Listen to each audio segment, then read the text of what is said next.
இனி வாரம் ஆரவாரம் தான். பொதுவாகவே நாகப்பட்டினம் பார்த்தீங்கன்னா திரும்பிய திசையெல்லாம் கடலாடும், கடலோடு மீனவர்களின் உடல் விளையாடும். இந்த மீனவர்கள் சங்க இலக்கியத்துல பாடல்களில் தொடங்கி இப்போது இருக்கக்கூடிய இந்த காலகட்டம் வரைக்கும் ஒரு பெரிய உழைப்பாளிகள். அவர்களினுடைய கோட்டையாக இருக்கக்கூடியது. இன்னொரு பக்கம் நீங்க சொன்ன மாதிரி இது ஒரு டெல்டா மண்ணு. இவங்களும் மீனவர்களும் விவசாயிகள் தான். நம்ம விவசாயிகள் மண்ணுல, மீனவர்கள் என்ற விவசாயிகள் கடல்ல விவசாயம் செய்யறாங்க. அவர்களினுடைய கோட்டையில அந்த கடல்ல, அன்பு கடல்ல தலைவர் திட்டமிட்டபடி வரப்போகிறார். மக்களை எல்லாம் சந்திக்க போகிறார். வரலாற்று சிறப்புமிக்க ஒரு உரைவீச்சு இருக்கிறது.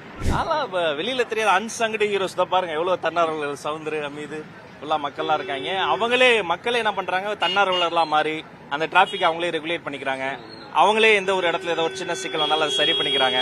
அதனால இப்படி பல விஷயங்கள் மக்களுடைய அன்பின் காரணமாக தான் நடக்குது. இது ஒரு தன்னெழுச்சி.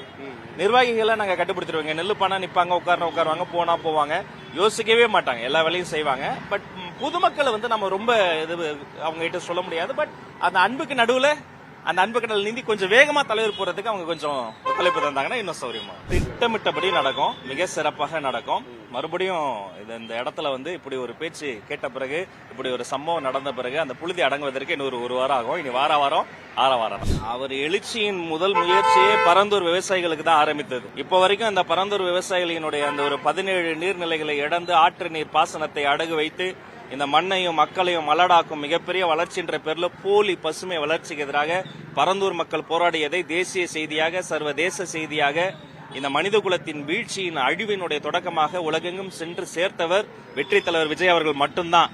அதனால எப்போதும் அவர் விவசாயிகளினுடைய செல்ல பிள்ளை, தமிழ்நாட்டின் தலைச்சன் பிள்ளை, தலைவிதியே மாற்றப் போகிற நாளைய தீர்ப்பு அவர் தான். மத்ததை வெயிட் அண்ட் வாட்ச். அங்க சந்திப்பா வாங்க.